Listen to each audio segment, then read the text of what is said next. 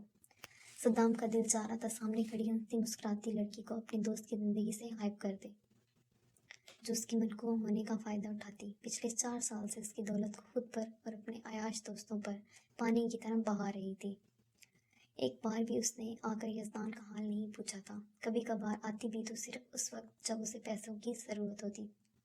Saddam, Yazdan اور Faria college life سے بہت اچھے دوست تھے۔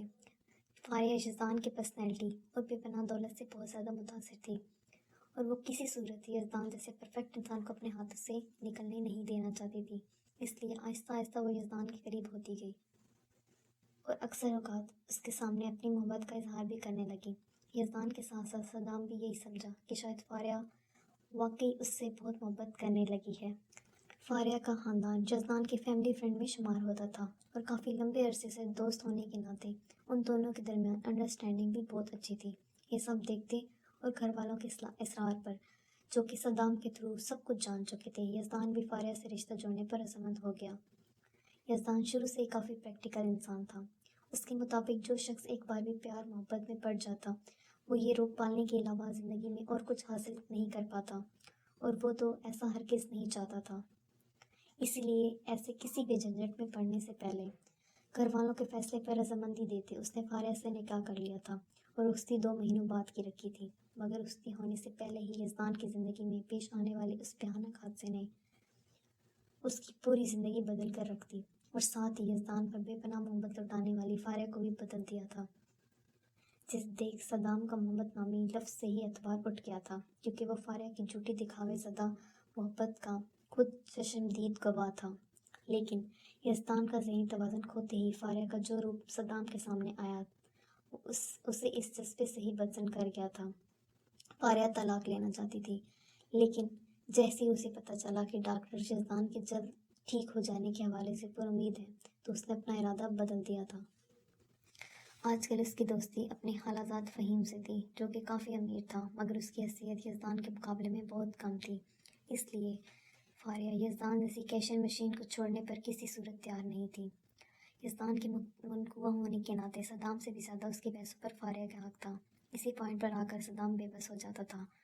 وہ خاموشی سے اپنے دوست کی حلال کی کمائی یوں ضائع ہوتے دیکھ رہا تھا، مگر کچھ کر نہیں سکتا تھا۔ ہاں بدلے ہیں میں نے، ابھی بھی منقوہ ہوں اس کے ٹھیک ہونے کا انتظار کر رہی ہوں، چھوڑا تو نہیں ہے نا میں نے اسے؟ فاریہ اپنے شولڈر کا کٹ بال ایک ادا سے جھٹکتے بولی، جبکہ اس کی آواز پر اپنی سوچوں سے باہر آتے صدام نے نفرت سے اسے گھورا تھا۔ میں بھی اسی انتظار میں ہوں کہ کب سے یزدان ٹھیک ہو اور پہلی فرصت میں تمہیں اس کی زندگی سے باہر پھینکواؤں۔ صدام ہی جانتا تھا کہ وہ کیسے اس لڑکی کے سامنے ضبط کر کے کھڑا ہے۔ شاید تم بھول رہے ہو میرے دوست، یزدان سنتا سب کی ہے پر کرتا صرف اپنے من کی ہے۔ تمہیں کیا لگتا ہے تمہارے کہنے پر وہ مجھے چھوڑ دے گا؟ کبھی نہیں۔ چاہے تم اس کے کتنے بھی قریب کیوں نہ ہو، وہ تمہاری بات پر کبھی یقین نہیں کرے گا جب تک اپنی آنکھوں سے نہ دیکھ لے۔ میں خود چاہتی ہوں وہ جلد از جلد ٹھیک ہو، اصل مزہ تو تب آئے گا۔ فاریہ صدام کے غصے کو مزید ہوا دیتی اسے چیلنج کرتی وہاں سے نکل گئی تھی۔ دھوکے باز لڑکی اب بھی اسی امید پر بیٹھی ہے کہ یزدان اسے اپنائے گا۔ اب مزید میں تم جیسے لوگوں کا سایہ بھی یزدان پر نہیں پڑنے دوں گا، جو اس کو اس حالت میں پہنچانے کے ذمہ دار ہیں۔ صدام خود سے ہی بڑبڑاتا یزدان کے پاس جانے کے بجائے واپس پلٹ گیا تھا۔ اسے سعود سے اس دن کے متعلق بات کرنی تھی، جو پچھلے 2 دن سے مسلسل میٹنگ میں مصروف ہونے کی وجہ سے وہ کر نہیں پایا تھا۔ سر میں نے اس لڑکی کا چہرہ تو دیکھا ہے، مگر یہ نہیں پتا کہ وہ کون ہے اور کہاں رہتی ہے۔ سعود کی بات سن کر جہاں صدام بہت خوش ہوا تھا، وہیں اسے یہ بات بھی پریشان کر گئی تھی کہ وہ اس لڑکی کو ڈھونڈنے کا کہا، جس سے کچھ دیر ہی یزدان کے سامنے رہنا اسے اتنی خوشی دے گیا تھا۔ اوکے، تو پھر آج سے تمہاری ڈیوٹی ڈرائیونگ کرنا نہیں ہے، بلکہ تم اب روز صبح سے لے کر شام تک اس ہاسپٹل کے باہر بیٹھو گے، کیا پتا پھر وہ اس ہاسپٹل آ جائے۔ صدام کی بات پر سعود نے ہنکو کی طرح اس کی شکل دیکھی۔ اسے اب تھوڑا تھوڑا شک ہونے لگا تھا کہ اس کے ایک صاحب کے ساتھ دوسرا بھی پاگل ہو چکا ہے۔ پر سر میں وہاں کب تک بیٹھوں گا؟ سعود نے ہار کر ہمت جمع کرتے سوال پوچھ ہی لیا تھا۔ 1-2 ہفتے میں اپنے طریقے سے بھی کچھ پتہ لگانے کی کوشش کرتا ہوں، آخر وہ لڑکی تھی کون؟ صدام کے لیے جہاں یہ بات خوشی کا باعث تھی وہیں وہ کافی حیران بھی تھا کہ آخر ایسی کون سی لڑکی ہے جو اس کے دوست کے لیے اس قدر اہم ہے، کیونکہ وہ تو یزدان کی زندگی کے ہر پہلو سے واقف تھا۔ پھپھو آرام سے کرے نا، درد ہو رہا ہے۔ پریشا اپنے بالوں پر ہاتھ رکھتی ذرا سا چہرہ موڑ کر بیچاری سی شکل بنا کر حرمت کو دیکھتے ہوئے بولی، تم سر ایک جگہ پر رکھو، جب ادھر ادھر گھماؤ گی درد تو ہوگا نا؟ حرمت نے اسے ہولے سے ڈپکتے اس کا سر ایک بار پھر سیدھا کیا تھا۔ بلال اور اقصیٰ کے 2 بچے تھے، 12 سال کی پریشا اور 11 سال کا فصیح۔ حرمت کو کی دیکھا دیکھی پریشا نے بھی اپنے بال لمبے ہی رکھوائے تھے اور روز وہ حرمت سے اسے اپنی طرح کے بنائے ڈفرینٹ ہیئر اسٹائل بنانے کی ضد کرتی تھی، مگر ٹک کر بیٹھنا تو اسے آتا ہی نہیں تھا۔ آج بھی کچھ ایسا ہی ہو رہا تھا۔ حرمت پچھلے 1 گھنٹے سے اس کا ہیئر اسٹائل بنانے میں ہلکان ہو رہی تھی، اور وہ تھی کہ اسے آرام ہی نہیں آ رہا تھا۔ میری توبہ، جو آئندہ تمہارے بالوں کو ہاتھ بھی لگایا تو پاگل کر کے رکھ دیا تم نے مجھے۔ حرمت اس کی پونی باندھتی تنگ آتے ہوئے بولی، پیاری پھپھو، یہی بات آپ پچھلے 1 مہینے سے بول رہی ہیں۔ پریشا نے ہنستے اس کا مذاق اڑایا، جس کے جواب میں حرمت سے ملنے والی گھری پر وہ فوراً سیدھی ہوئی تھی۔ اچھا چھوڑیں، موڈ ٹھیک کریں۔ آپ کو پتہ ہے صبا حالہ کی شادی کی مووی میں آپ کتنی پیاری لگ رہی تھیں؟ سب نے آپ کی بہت تعریف کی ہے۔ آپ کو دکھانے کے لیے ہی میں ان سے مووی ساتھ لے کر آئی ہوں۔ آپ بیٹھے، میں ابھی لے کر آتی ہوں۔ پریشا تھی تو چھوٹی، مگر اس کی باتیں چھوٹوں والے بالکل بھی نہیں تھیں۔ وہ ایک طرح سے حرمت کی بیسٹ فرینڈ تھی۔ حرمت اپنی ہر بات، ہر پرابلم اسے شیئر کر کے دل کا بوجھ ہلکا کرتی تھی، اور کبھی کبھار تو پریشا اسے بہت مفید مشوروں سے بھی نواز دیتی تھی۔ اوکے دادی ماں، لے آؤ، اگر میں نے نہ دیکھی تو تم نے کون سا مجھے چھوڑنا ہے؟ حرمت اس کو ایکسائٹیڈ ہوتا دیکھ مسکراتے ہوئے بولی، جس پر پریشا بھاگ کر اندر سے سی ڈی اٹھا لائی تھی۔ یہ کیا ہے؟ یہ تم شادی کی مووی کی جگہ لگتا ہے بھائی کے آفس کی کوئی سی ڈی اٹھا لائی ہو۔ جلدی سے واپس رکھ کے آؤ، ایسے نہ ہو خراب ہو جائے۔ حرمت سامنے چلتی ویڈیو کو دیکھتے بولی، جس میں بہت ساری بلڈنگز کی کنسٹرکشن دکھائی جا رہی تھی۔ او نو پھپھو، آج پاپا کے ہاتھوں میری پٹائی کنفرم ہے۔ پریشا سر پر ہاتھ مارتی صوفے پر ایک جانب ٹک گئی تھی۔ کیا مطلب؟ پھر کوئی گڑبڑ تو نہیں کر دی تم نے؟ پریشا کی اٹھتی رنگت دیکھ حرمت کو لگا تھا کہ شاید پھر وہ کوئی بڑا کارنامہ سر انجام دے چکی ہے۔ وہ کل رات کو پاپا کے ٹیبل سے یہ سی ڈی اٹھا کر میں نے شادی والی رکھ دی، دونوں سیم تھی۔ مجھے کنفیوژن ہو گئی اور لگتا ہے وہ پاپا سی ڈی اپنے ساتھ لے گئے ہیں، کیونکہ وہاں ٹیبل پر اور کوئی سی ڈی موجود نہیں ہے۔ بات کرنے کے دوران پریشا کا رنگ بالکل اڑ چکا تھا۔ او نو، اگر بھائی نے بھی غلط فہمی میں وہ سب کے سامنے چلا دی تو کتنی انسلٹ ہوگی ان کی۔ حرمت پریشا کو گھورتی بلال کا نمبر ملانے لگی تھی۔ بھائی کال ریسیو نہیں کر رہے، اب کیا ہوگا؟ حرمت بار بار کال ملاتی پریشا کو گھورتے ہوئے بولی، جس کا رنگ بالکل فک ہو چکا تھا۔ میں کم ان سر؟ ہلکے سے نوک کرتے باس کی اجازت ملتے ہی بلال اندر داخل ہوا تھا۔ آئیں بلال صاحب، کہاں تک پہنچے آپ کی پریزنٹیشن؟ صدام بلال کو اپنے سامنے بیٹھنے کا اشارہ کرتے بولا، جی سر، سارا کام کمپلیٹ ہو چکا ہے، میں آپ کو یہی بتانے آیا تھا۔ بلال فائلز اور ساری چیزیں صدام کے سامنے ٹیبل پر رکھتے مؤدبانہ لہجے میں بولا، ویری گڈ، آپ کی یہی بات بہت پسند ہے مجھے بلال صاحب، وقت سے پہلے آپ کا کام ریڈی رہتا ہے۔ صدام کے ستائشی لہجے پر بلال ہولے سے مسکرا دیا تھا۔ بلال کے فرشتوں کو بھی علم نہیں تھا کہ وہ پریزنٹیشن کی جگہ اپنے باس کو کیا تھما چکا ہے۔ اور ہاں بلال صاحب، سیکرٹری کے لیے کل انٹرویو لینے تھے نا، آپ نے ان کا کیا بنا؟ اچانک یاد آنے پر صدام نے واپس جاتے بلال کو آواز لگائی تھی۔ جی سر، وہ کل ہی احمد صاحب کی سربراہی میں پینل نے کچھ انٹرویو کر کے سیکرٹری اپوائنٹ کر لی ہے۔ اگر آپ ابھی ملنا چاہتے ہیں اپنی سیکرٹری سے تو میں بھیج دیتا ہوں، بلال نے تفصیل سے جواب دیتے آخر میں سوالیہ انداز میں صدام کی جانب دیکھا تھا۔ جی بھیج دیں۔ صدام نے موبائل پر آتی کال کو دیکھتے بلال کو جواب دیا تھا، جس پر بلال اسے موبائل پر مصروف ہوتا دیکھ اس بات میں سر ہلاتا باہر نکل گیا تھا۔ صدام کال پر مصروف تھا جب دروازہ ناک ہونے اور اس کی اجازت پر کچھ سیکنڈ بعد اندر داخل ہونے والی ہستی کو دیکھ ایک پل کے لیے وہ حیرت میں مبتلا ہوتا فون پر بات کرنا ہی بھول چکا تھا۔ وہ تو اپنی سیکرٹری کے طور پر آفس میں کام کرتی باقی لڑکیوں کی طرح ہی کوئی ماڈرن لڑکی ہی تصور کر رہا تھا، مگر اس کی نظروں کے سامنے تو اس کے بالکل برعکس منظر تھا۔ سیاہ کپڑوں اور سیاہ ہی بڑی سی شال میں خود کو لپیٹے صدام کو وہ کوئی ڈری سہمی سی مڈل کلاس لڑکی لگی تھی۔ جس نے اپنے وجود کے ساتھ ساتھ اپنے چہرے کو بھی شال سے ڈھانپ رکھا تھا۔ صرف اس کے نرم اور دھوتیا ہاتھ اور سیاہ کاجل سے لبریز آنکھیں ہی شال سے باہر جھانک رہی تھیں۔ سامنے کھڑی اپنی نیو سیکرٹری کو دیکھ اسے اپنے اسٹاف پر بے انتہا غصہ آیا تھا۔ ایسی لڑکی بھلا کہاں اس آفس میں سروائیو کر سکتی تھی، اور وہ بھی صدام کی سیکرٹری کے طور پہ، جو کہ اس لڑکی کو دیکھ کر صدام کو بالکل ناممکن لگ رہا تھا۔ صدام نے بنا اس لڑکی کو مخاطب کیے ریسیور اٹھا کر احمد کو بلانا چاہا تھا۔ Good evening sir. سامنے کھڑی لڑکی کی پراعتماد آواز اور لہجے پر نمبر ڈائل کرتا صدام کا ہاتھ وہیں ساکت ہوا تھا۔ شاید اس لڑکی کو بھی صدام کی کیفیت کا اندازہ ہو چکا تھا، اس لیے اس نے بولنا مناسب سمجھا تھا۔ صدام کی نظریں اب ٹیبل کے قریب آتی اپنی سیکرٹری پر ہی ٹکی ہوئی تھیں۔ Good evening, what's your name? Saddam نے ریسیور واپس پٹکتے پوری طرح سے اس لڑکی کی جانب متوجہ ہوتے اسے اپنے سامنے بیٹھنے کا اشارہ کیا تھا۔ نور عمل۔ پورے کانفیڈنس سے صدام کے سامنے بیٹھتی، اپنی سیاہ آنکھیں اس کی آنکھوں میں گاڑتی، جیسے خود سے ایک بار پھر اپنے پختہ ارادوں کو پورا کرنے کا عزم کرتے، اپنے نام پر زور دیتے بولی۔ اس کے انداز سے پہ صدام ایک پل کے لیے ٹھٹکا تھا۔ اسے یہ لڑکی کوئی عام لڑکی بالکل بھی نہیں لگی تھی۔ نقاب سے جھانکتی اس کی آنکھوں کا تاثر کچھ عجیب سا تھا۔ جی ریڈرز، تو آج کے لیے اتنا ہی۔ اس ناول کی باقی اقساط پڑھنے کے لیے ہمارے ساتھ جڑے رہیں۔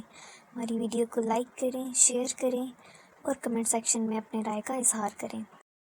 انشاءاللہ اگلی قسط کے ساتھ جلد ہی دوبارہ ملیں گے۔